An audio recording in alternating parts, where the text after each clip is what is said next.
Hi, my name is Asa Williams, and in this lab I investigated projectile motion by recording and analyzing the motion of a thrown object. The purpose of this lab was to compare real experimental motion to predictions made by physics-based computational models. Specifically, I wanted to determine how well a model that includes only gravity matches real motion, and whether including air resistance improved the accuracy of the model.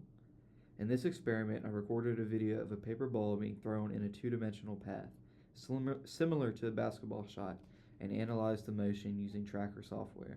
From my results, I found that the model including air resistance more closely matched the experimental data, especially in terms of the range and overall trajectory. This lab is based on Newton's second law.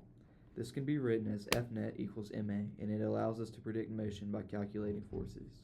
The first force acting on the object is gravity, which acts downward with a constant magnitude equal to mg.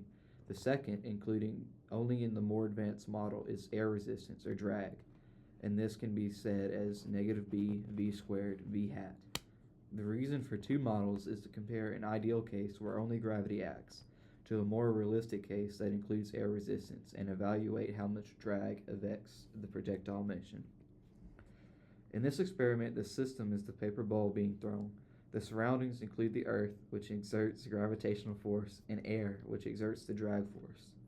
The coordinate system is defined with the x-axis along the ground and the y-axis vertical, with the origin located directly below the initial position of the ball. The initial conditions include the starting position of the ball, its initial velocity components in both x and y directions, and its mass. These conditions are important because they are used as inputs for the computational models. To collect the data, I recorded a video of the projectile motion while keeping the camera stationary and ensuring the motion stayed in the plane of the screen. I placed a ruler in the frame to calibrate distance in Tracker. In the Tracker software, I set the scale using the known length of the ruler, defined the coordinate axis, and then tracked the position of the ball frame by frame. This process generated position data in both the x and y directions over time, which represents the experimental trajectory of the object. I then created a computational model using GlowScript based on the momentum principle. In the model, I calculated the net force acting on the object at each time step. For the gravity-only model, the only force included is the gravitational force. For the model with air resistance, I added the drag force. The program updates the velocity and the position of the object iteratively over small time steps. By setting the drag coefficient b equal to 0, the model reduces to the gravity-only case, while still allowing both models to be generated from the same code. For the results, I plotted the trajectories from three sources on the same graph: the experimental data, the gravity-only model, and the model including both gravity and drag. The gravity-only model produces a perfect parabolic trajectory which assumes no energy loss and constant horizontal velocity.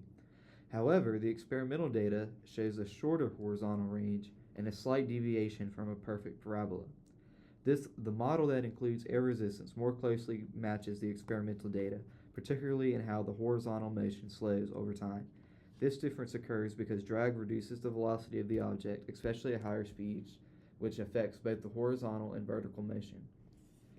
As far as for possible errors, there may have been a tracking error, something to do with the camera angle, and the estimation of the drag approximation may have messed it up as well. The object was also not perfectly spherical.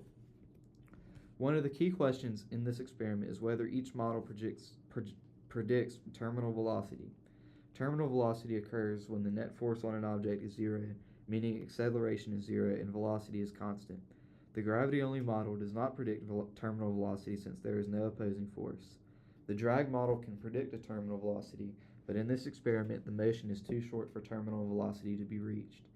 To observe terminal velocity, a different experiment could involve dropping the object from a much greater height. Another question is what would happen if the objects were thrown straight upward with the same initial speed. In that case, the total time in the air would be longer when air resistance is included, because drag slows the object both on the way up and the way down. In conclusion, this lab demonstrates that while simple models using only gravity can approximate projectile motion, including air resistance produces results that more accurately reflect real-world behavior.